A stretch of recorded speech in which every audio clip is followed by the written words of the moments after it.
So I was on my way to speak at an event, and I got a phone call from someone from Mobile Police Department. And she started the call by saying, I've been here for 30-something years, and I've never gotten a phone call like this. I didn't know who else to call. Maybe you guys can help her. Her daughter is being trafficked through Mobile. So I called her. I reached out and I called the mom on my way to the event. And I'll never forget her telling me who she was and saying, my daughter, she's 20 years old. And I remember that struck me because it was 1 year older than my daughter. And she said, I've been following her. She's been being trafficked by this guy. I've been following her on a popular website that is strictly for the buying and selling of sex. She said, but that's how I know that she's alive.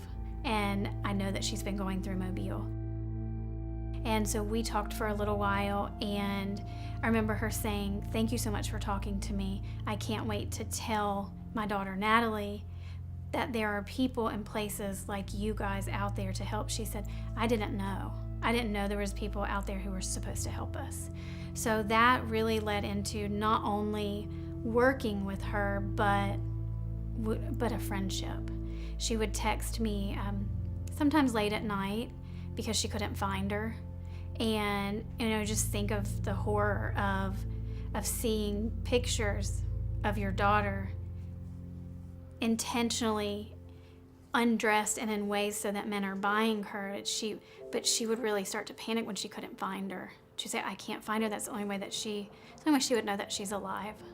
And it was just not a question to me of whether or not I was going to talk to her. But I remember her telling me, my family doesn't understand anymore because she's over the age of 18. Everybody thinks, well, if she wants to, she'll come home. She also had a little girl at the time, and she was pregnant.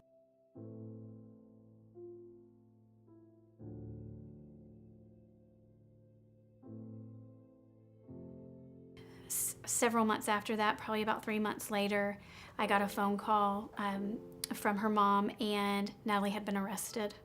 She was in jail in Houston, and I thought, well, this is a perfect time for me to go and talk with her and meet her.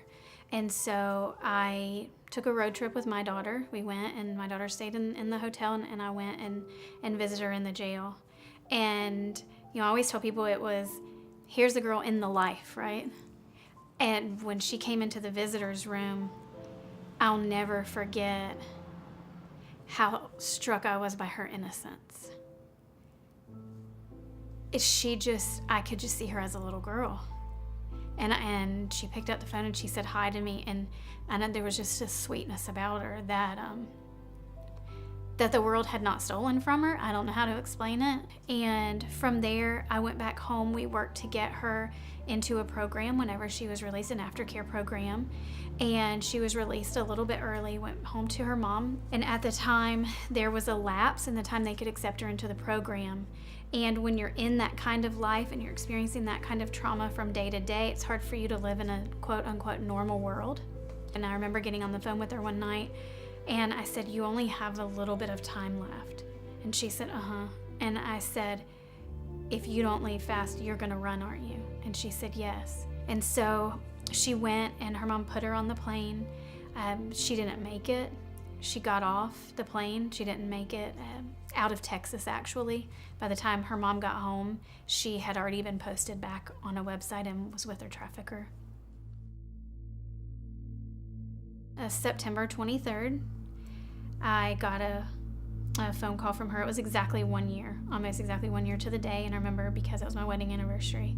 Her mom called me about 1:30 a.m. and I answered, and she said, they just found Natalie's body.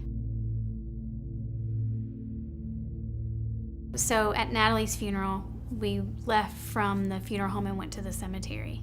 And I personally have never had anyone very close to me pass away. And I remember standing at the cemetery and seeing the casket being lowered into the ground.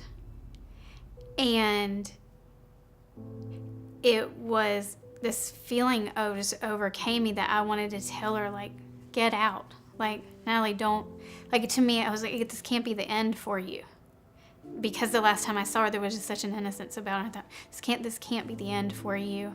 But I remember looking there And it hit me like it had never hit me before. And I said, every time this happens, this is someone's daughter. Every single time. Every girl this happens to, it's someone's daughter. And all the stories don't end that way, but every time a girl is sold, we're selling someone's daughter.